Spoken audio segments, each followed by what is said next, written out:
I'm going to talk today about realism, an artistic style that emerged in France in the middle of the 19th century. But I want to remind you first that neoclassicism, which we see here, is represented in Ingres' painting of the Apotheosis of Homer. This dates from 1807. But neoclassicism remained well established as the style that was favored and taught in the School of the Fine Arts, the École des Beaux-Arts. In 1827, we also looked at, from 1827, we looked at Delacroix's painting of Sardanapalus. This style exemplifies Romanticism, which continued to be practiced into the middle of the century. Ingres died in 1869, Delacroix in 1863, so they were still very much alive and producing works of art in the 1840s. But at that time, a third style emerged, which became known as realism. And we see it here as represented in the work of Gustave Courbet, a painting entitled The Stonebreakers.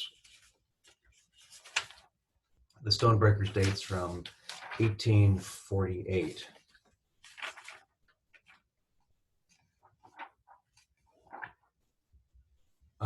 There was an awareness among critics, certainly among artists, that this was a new style and quite different and contrary in many respects to the ideals of neoclassicism and Romanticism. And we see this expressed in a number of images. Here, for example, is a painting by Thomas Couture entitled The Realist. And what we see here is a young artist who is taking as a subject for a drawing a pig's head.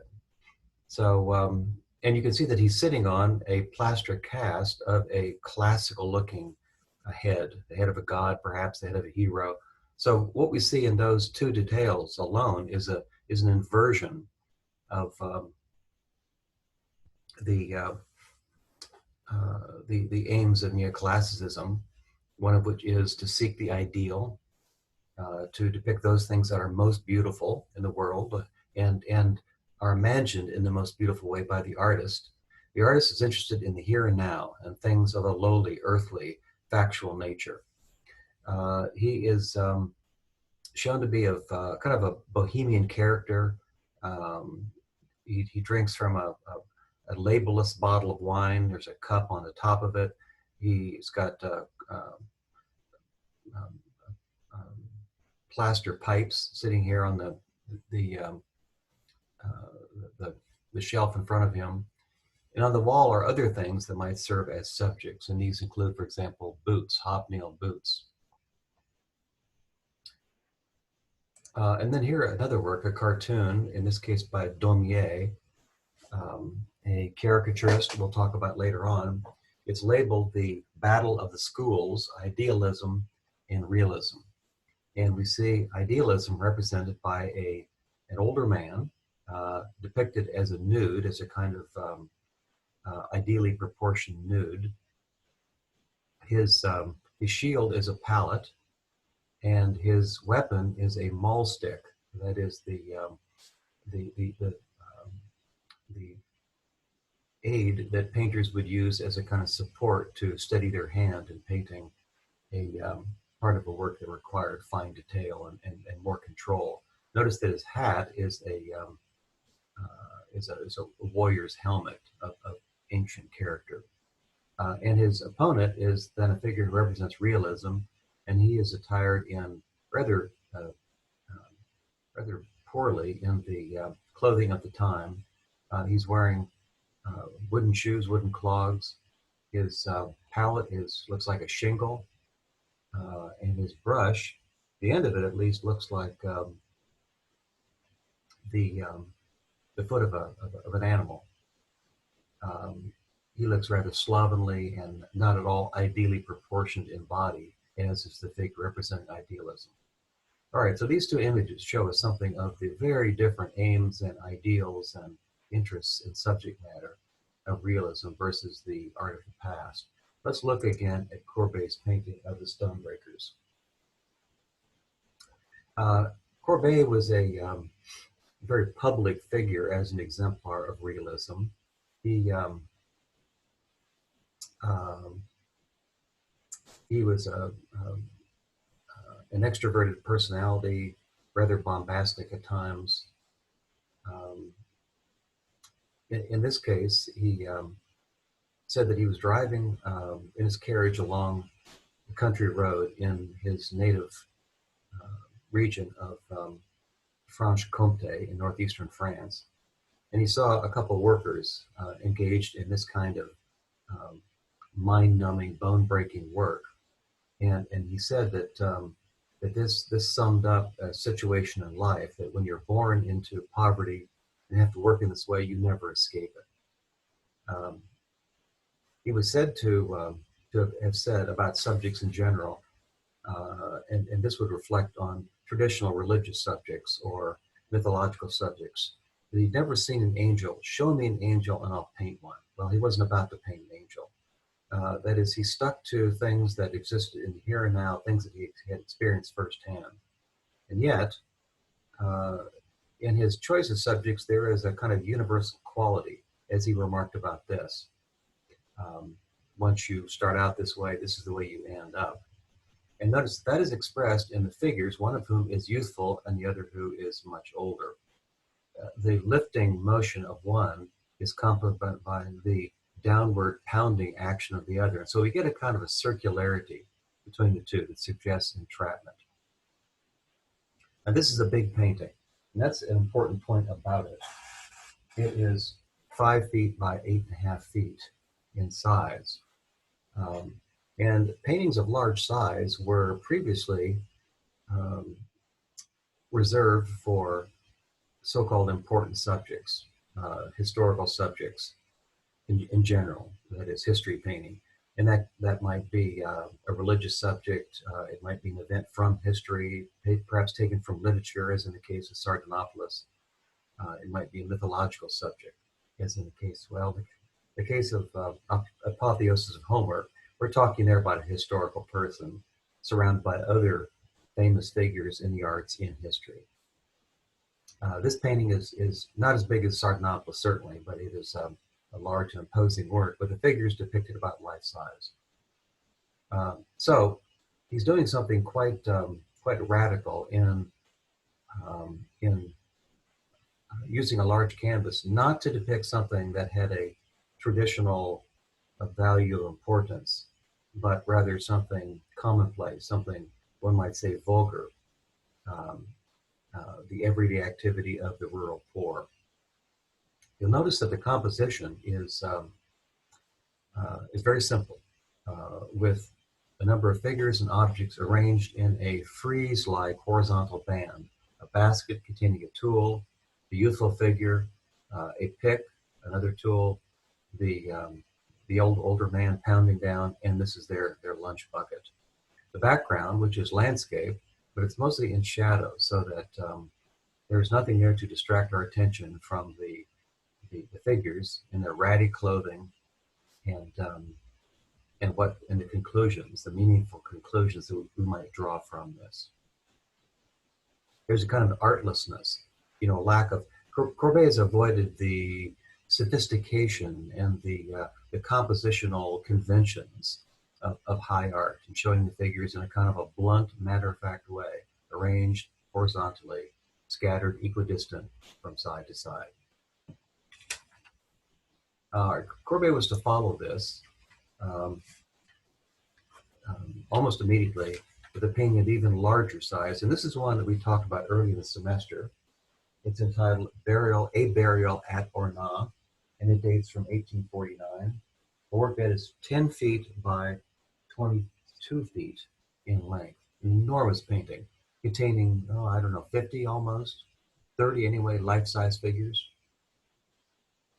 I'm going to talk about this rather quickly because I hope you remember the discussion, the rather lengthy discussion we had at the beginning of the semester. As the title indicates, no particular burial is depicted. This is a typical average burial of a member of a town in the countryside. Well, The title says Ornat, and Ornat was the rural town that Courbet was from. On the left-hand side is the coffin, draped with a shroud and held by 4 pallbearers.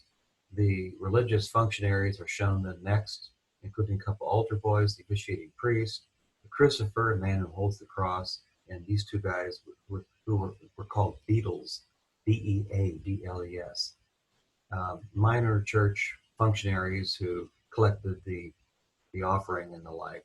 The gravedigger is perhaps the most prominent figure with his white sleeves located near the center of the painting. We have the male members of the community and female figures, mourners, toward the right-hand side. A dog has wandered in. And the open hole of the grave lies below. You'll notice that, again, the figures are arranged in a horizontal frieze, a shallow frieze running from side to side. Some of them are cut off, suggesting that we're seeing just a kind of random segment of the figures present. Perhaps they surrounded the grave on all sides, and we're among the group that is located opposite the grave. The arrangement of figures in a kind of a undulating curve, undulating series of curves, up and down, down and up again, echoes the landscape behind. And this suggests a bond between the material nature of human beings and the landscape, the deceased returning to the earth, being returned to the earth at this moment. I want to compare this to, on the right-hand side, an earlier painting of a burial by El Greco. This is called The Burial of Count Orgaz. So the Count is a person of importance. His name is mentioned. Notice that you've got a group of male friends, admirers, perhaps family members attending the burial. The priests are dressed in elaborate attire, and this includes a bishop here with his mitre, a Franciscan monk on the left-hand side.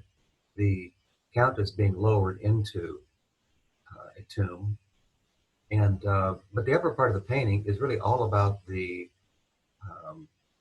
divine counterpart to the burial, and that includes the soul of the count, the deceased count here, being carried by an angel up into a heavenly realm. John the Baptist and Mary are in their place as intercessors, pleading for the salvation of the deceased. Christ, the judge, is shown above, and we have other saints, members of the celestial community here. St. Peter with his keys hanging from one hand, gathered around. So the painting very much depicts the church's promise for salvation, given one's involvement in the institution of religion and belief in its doctrines. Courbet's painting, let's go back to it, has none of those religious components. Yes, there's officiating priest. There is a crucifer holding the crucifix. You notice that that's not in the center, not in a place of importance. It's turned at an angle so that its prominence is diminished somewhat. And so the priest and the crucifix, the altar boys, they seem like just factual participants, objects included in this ceremony. The painting lacks a promise of salvation or an affirmation of the involvement of the church. We could call this sociological Christianity. That is, it's a portrayal of what people do when a member of the community dies. It's a document, but I think a very moving one. Well, when it was displayed in the Salon of 1849, it was labeled by one critic an engine of revolution. A response that seems stunning, startling to us, given the somber character of the painting. It seems harmless enough to us, but it challenged the conventions of artistic practice at the time in a couple different ways. Well, like the Stonebreakers, it eliminates the rich and the powerful. It eliminates so-called important subjects from the stage of high art, embodied here in this a very large painting, and replaces with those traditionally important subjects a commonplace event that would happen any day, every day in the countryside around France. And it depicts the subject in a non-hierarchical way. We might expect the priest to be located in the center and the crucifix to be meaningfully located behind him. But instead, he's turned so that we see him in profile that diminishes his importance.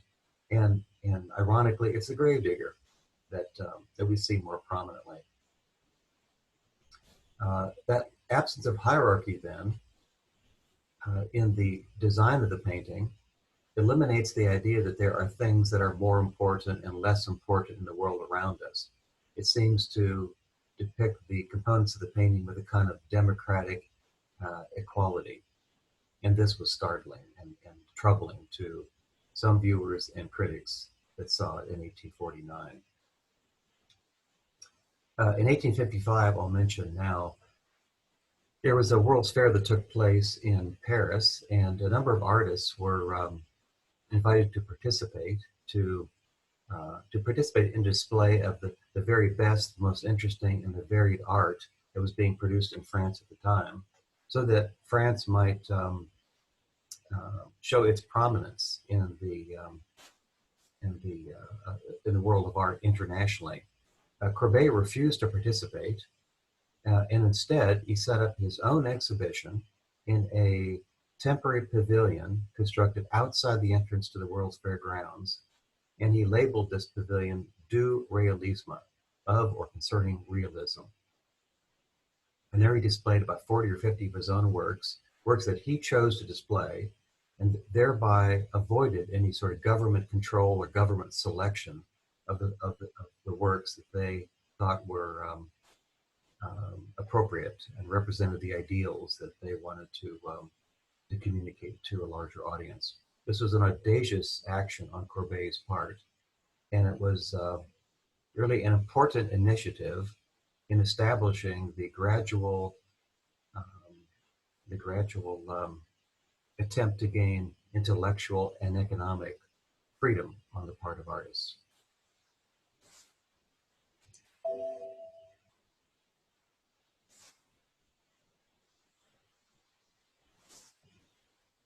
Right, another painter associated with the realist movement in France was Jean-Francois Millet, whose painting The Gleaners we are seeing here on the screen. This dates from 1857. It's much smaller in size, about 3 by 4 feet, so not of a size that would be troubling, because what it depicts are the rural poor, 3 women who are reduced to picking up what's left over in the field, that is gleaning, for the remaining pickings of bits of wheat after the harvest crew has moved across the field. We see the harvest operation going on in the background, big stacks of grain, or I don't know, perhaps the grain has been separated from the chaff already at this point, I'm not sure. Notice the hump-like forms of the cut wheat are replicated in the hump-like forms of the stooping bodies of the women. Over here, this is the field boss who is instructing, who is overseeing the harvest operation, and he would have given permission for the women to enter the field and to pick up leftovers. So the painting reminds viewers of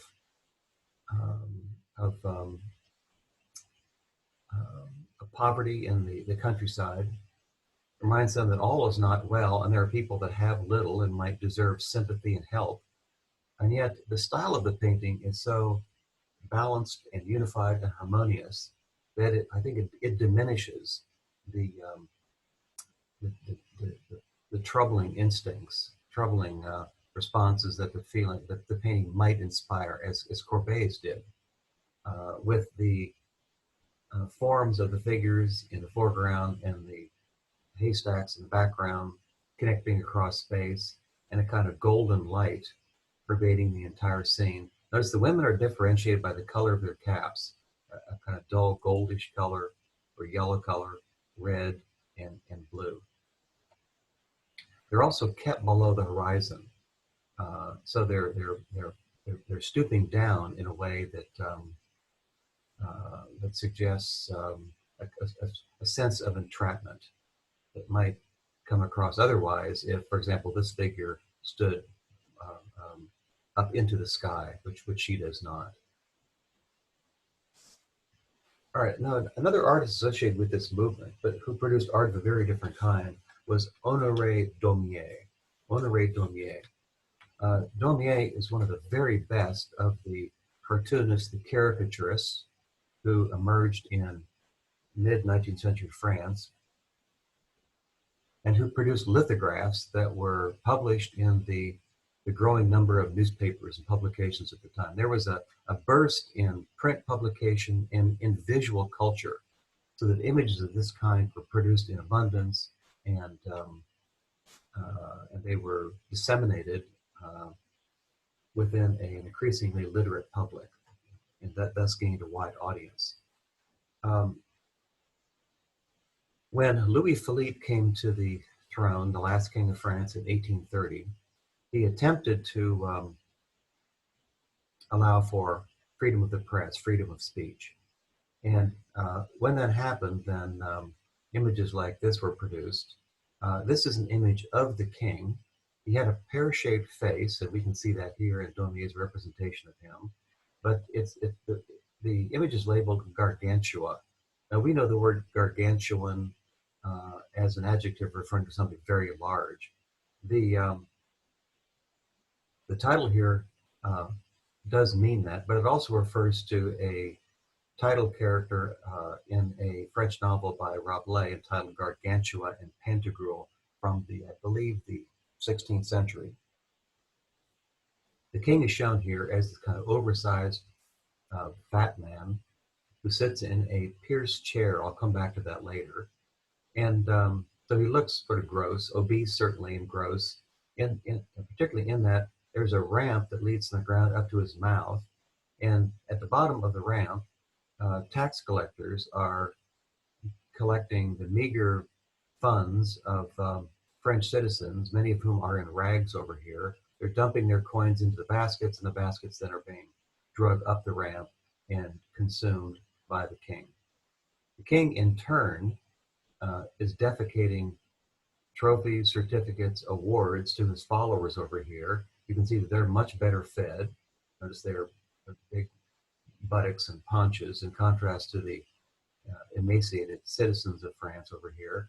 And they're standing in front of the Legislative Assembly Hall called the Palais Bourbon. So this is a bitter, enormously clever and biting, sarcastic image of the king. And this image got Daumier thrown into jail. He spent about 30 days in jail. This and other images of the kind resulted in the retraction of freedom of the press, freedom of speech, and publications had to pay big fines. And so over time, a lot of these caricaturists, they turned to social satire rather than political satire. And so just to show you a scattering of images by Daumier, they're very clever. Family proverbs up here. This is called Uncle and Nephew. And the caption, we can't really see it, is that to reap one must sow. Well, what this shows is an aged uncle who is taking a walk with assistance, both from his cane and his nephew. And the nephew, you can see, is, from his expression, he's bored out of his mind, but he's trying to be kind to the nephew with the hopes of an inheritance. That will be his eventual reward.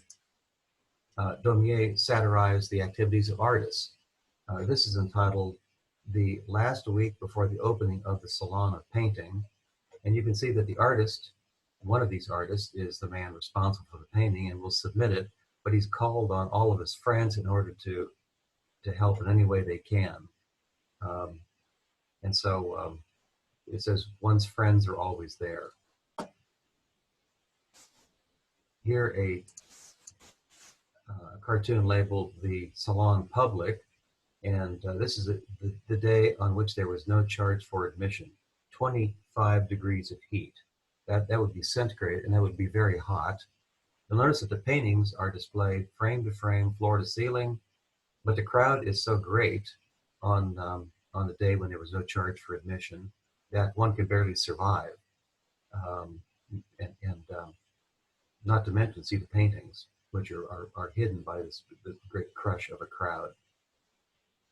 One of the things this does suggest to us is that the Salon, the annual exhibition of painting, was was of great interest to the general public. It was heavily attended, and so clearly in a situation like this, well, not when there was no charge for admission, but on other days, uh, paintings might have a big audience and gain general public admiration and make the career of an artist.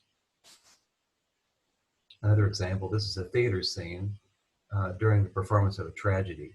So you can see what look like the lower halves of the body of ancient figures wearing tunics and togas, and they're apparently performing some dramatic tragedy on the stage. And the orchestra in the pit that doesn't have to play at this instant is bored and they've fallen asleep. And so completely disinterested in the tragedy, its impact is having no effect on them. Perhaps Daumier's most famous print is one that does not satirize the king directly, but comments on an event that had a political dimension, certainly. This is entitled Rue Transnonain, April 15, 1834, and made in 1834. The work is quite large for a lithograph.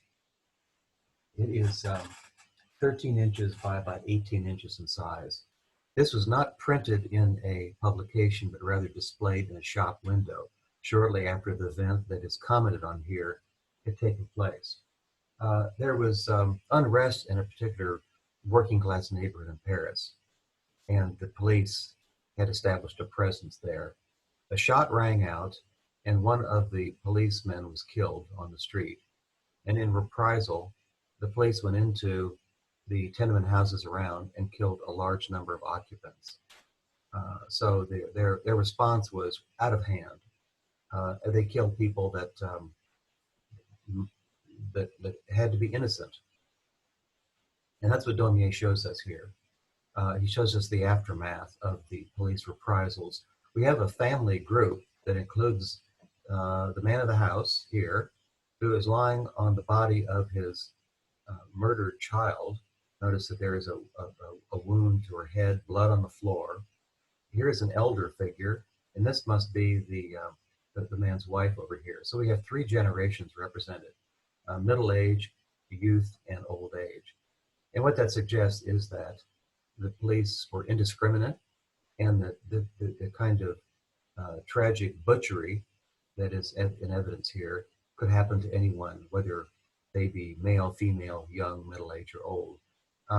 The bed in the background with its sheets pulled to one side indicates that these people were in bed. They were not shooting down on the police in the street, but they were yanked from their sleep, killed, chairs overturned, and all this is depicted in a strong light and dark contrast with the light, we might say the light of revelation, the light of truth, focused on the male figure in the center, his legs strongly foreshortened. The painting shows Daumier's really stupendous drawing skills, as well as his artistic skill in conveying a message and dramatizing, making careful choices in subject matter, and then formally depicting that subject effectively in order to convey his message. Toward the end of his life, Daumier engaged in painting. So I'm showing you from your textbook one example of his paintings. This is the third class carriage, a smallish painting made in 1862. And so train carriages, train cars were of different classes: first class, second class. The third class was the poorest of the carriages. The price for admission for a ticket would be the lowest, very modest. And so we see in the background lots of figures sitting on wooden benches. In the foreground is a family group that is also representative of the different ages of humanity. A grandmotherly figure here, the mother nursing her child, and then her older son, presumably on this side. And notice that they form a broad-based, close, um, closely compacted kind of triangle. Um, Daumier shows these figures not from above looking down on them, but as if we're seated on a bench across from them, looking directly at them. And I think he shows them in a most sympathetic, understanding way, and seems to commend their support of one another. Notice that the drawing of the figures is very economical. It's just a few outlines, a few details. You notice, for example, the way the hand's drawn in outline only, and yet it conveys the gentle embrace of the, the, the baby within her arms, the mother's loving support and care for the baby. The coloring, mostly browns with a few lighter colors that might remind us of the art of Rembrandt, Dutch 17th century painting. I show you here a few paintings from other places. This is a work by Wilhelm Leibl, a German painter. So realism becomes an international trend adopted in other places. The work by Leibl dates from 1878 to 1882, rather small in size, only 2.5 feet on a side. And what we're looking here at are three women in church. Three women in a village church is the title. Again, the ages of humanity are represented: a young woman, a middle-aged woman in the distance, and an elder woman in between, wearing different clothing that distinguish them, all engaged in devotion, reading of scripture, and prayer. And so what we have here is a life cycle that is suggested. Notice that they're shown matter-of-factly, really without sentimentality, without dramatization. And from the United States, two works I'll show you. This by Winslow Homer, entitled Veteran in a New Field from 1865, a work about 2 by 3 feet in size. Now, it's extremely simple in showing us only a single figure wielding a scythe, cutting down grain in the middle of the image, and that's it. And yet, the details are telling. The scythe is an old-fashioned one, and it suggests then the image of the grim reaper, who's always shown wielding an old-fashioned scythe like this, and that the details of the uniform over here in the canteen indicate that this man is an Army veteran. The Civil War had just ended the year before, and an issue of concern in the United States was finding satisfying work, finding useful work for all of these war veterans. The cutting down of grain suggests the tragedy of the war and all the young men that died in that conflict. And yet, this man, at least, is finding useful work. And so there's a lot here that's symbolic and can only be fully appreciated by understanding the context, the times, the issues of the times that were on people's minds in 1865. And then finally, an American painting again by Thomas Akins, who was from Philadelphia. And this is dated from 1875, The Gross Clinic. Gross, in this case, refers to Samuel Gross, the doctor, who is performing an operation in an anatomical theater. So what's going on here might remind us of Rembrandt's painting, The Anatomy Lesson of Dr. Tull. But we're looking not at the Surgeons Guild, that is intellectuals interested in intellectual inquiry, medical investigation, but rather doctors. These are young doctors who are participating in the operation, and the audience is comprised of doctors, presumably at the Jefferson Medical College in Philadelphia, who are learning about medicine and surgical practice.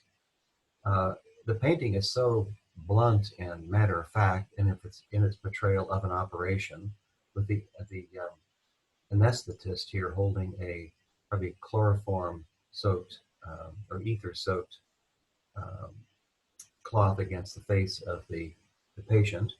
And here the mother of the patient, who is covering her face in horror at what she sees, um, that the painting was refused from display in 1876 on the occasion of a centennial exhibition of American painting that took place in Philadelphia. Um, the realism is so blunt and so matter of fact that this painting was disturbing to viewers and critics who looked upon it. Um, Realism here has kind of a documentary, plays a documentary role in showing us in a matter of fact way surgical tools and the cutting of the body, the engagement by doctors. You'll notice without gloves, without costumes that would cover their street clothes. Um, and and yet Akins has shown, I think, Samuel Gross in a way that gives prestige to him as the knowledgeable figure in this particular operation, directing and explaining it to others. The light and dark contrasts lend an element of drama to the depiction. Or another development from this time that might be related to realism in the factual portrayal of objective phenomena is photography, an example of which we're seeing here. Photography has its roots in optical devices such as the camera obscura, which dates back to the 17th century, and also the camera lucida. The latter was patented in 1807. The camera lucida projected an image of the subject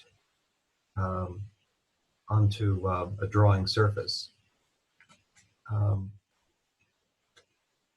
While on his honeymoon in Italy, the pioneer of photography, William Fox Talbot, used a camera lucida, but was so disappointed with the results that he tried to devise a means that would cause the natural images that it produced to imprint themselves durably.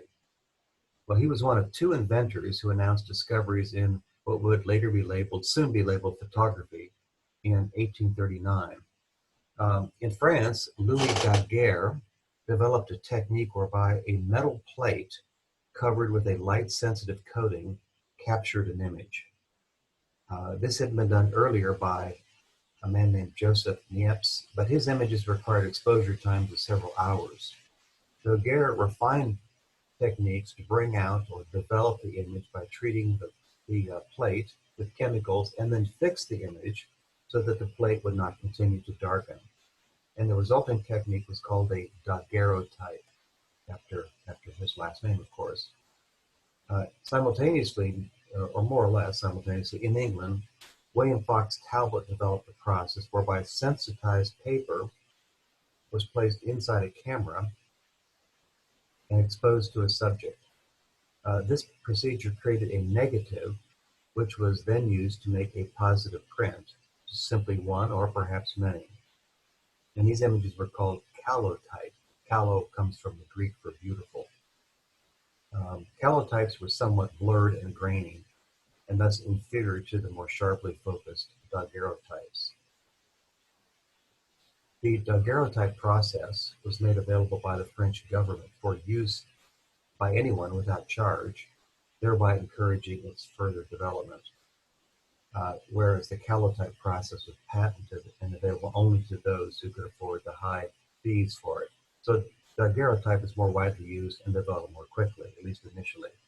So we're looking at a daguerreotype here on the screen. This is labeled Still Life in Studio. It dates from 1837, and it is very small, just 6 inches by 8 inches in size. You'll notice that the subject matter is modeled on still life paintings, and this is something that we'll see in a lot of early photographs, that image making conventions had been established in painting. People's eyes were trained to expect what they had seen in paintings for centuries, And so it's those kinds of images, in this case a still life image, that um, that photographers were drawn to or put together. Uh, uh, Another aspect of this is that early photographers wanted their uh, their um, their medium to be respected and to be accepted as an art, and so they imitated works of art in the images that they created. So we see here a basket, we see here a relief, here are some plaster casts, there's an image on the wall, perhaps a painting, drapery, and you notice that all these things are captured in impressive detail. Um, the different textures, the patterns of light and dark, really an impressive image uh, using the daguerreotype process.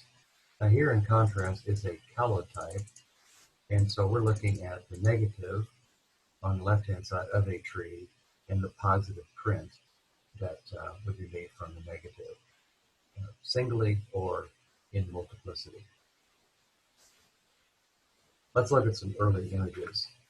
This is an image by two photographers in the United States, Hawes and Southworth. It's entitled Early Operation Under Ether, Massachusetts General Hospital. The date's from 1847, and this is a daguerreotype, um, 6 inches by 8 inches in size. Our point of view here is from an elevated seat in an operating room, as someone in an anatomical theater might look down on an operation. We see that various doctors and assistants involved gathered around the patient on a table, and you notice they're standing rigidly still. And this is because they had to hold the positions they're in for a number of seconds, maybe up to like 20 seconds, in order to avoid a blurry image. There is a little bit of blur in places. For example, this man whose head has apparently moved during the photographic process. But in general, the whole is in sharp focus. Um, and this demonstrates the image, in some, demonstrates photography's enormous potential as a means of documentation.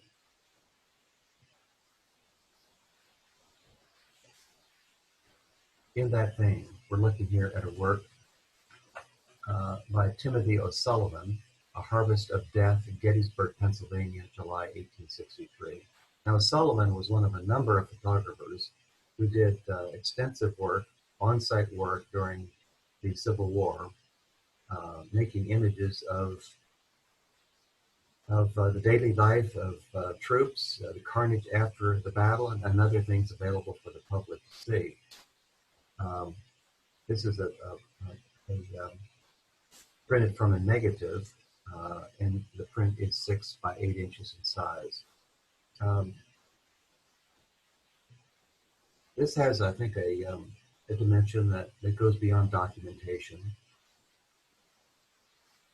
Of course, the photographer has selected this particular scene, this particular point of view, and it's one that allows us to see a number of victims of war lying on the ground in awkward positions directly in front of us. But we see increasingly out of focus other bodies in the back, in the middle ground, from side to side. What this suggests is the carnage of war that goes on as far as the eye can see. There are a couple observers, one on horseback in the distance. And so the depth of field, which is fairly shallow, only the foreground focused, and though we see distance unfolding, maybe a half mile away, those distant objects are increasingly out of focus, directing our attention then to the foreground and to the ugly details of war that are visible there. It's a powerful expose of the brutality of war. Seemingly matter of fact, but artistic choices have been made in selection, focus, the suggestion of continuation.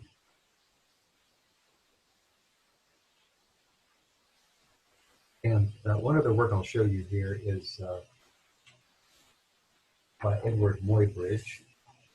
And this is the use of photography really in a rather scientific way. We're looking here at a print or drawing made from the photograph that you see in your textbook of a horse galloping, which dates from 1878.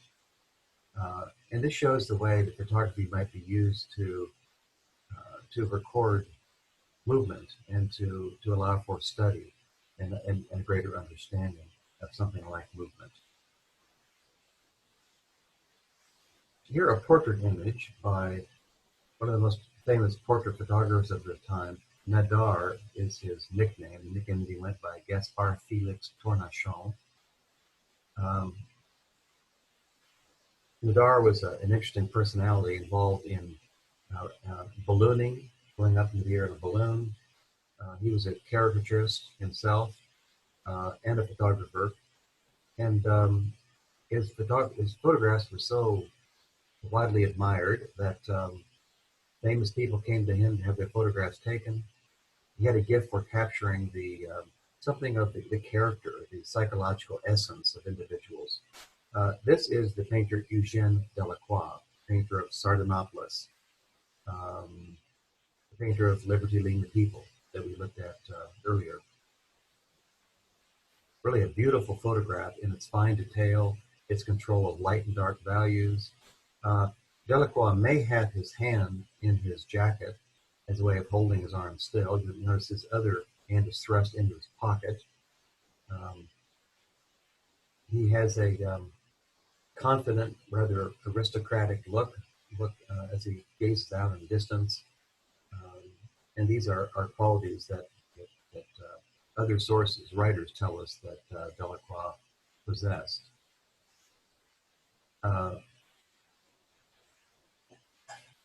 Here is I'm going to show you a couple of cartoons by Daumier, who commented on a wide range of social developments, social practices, social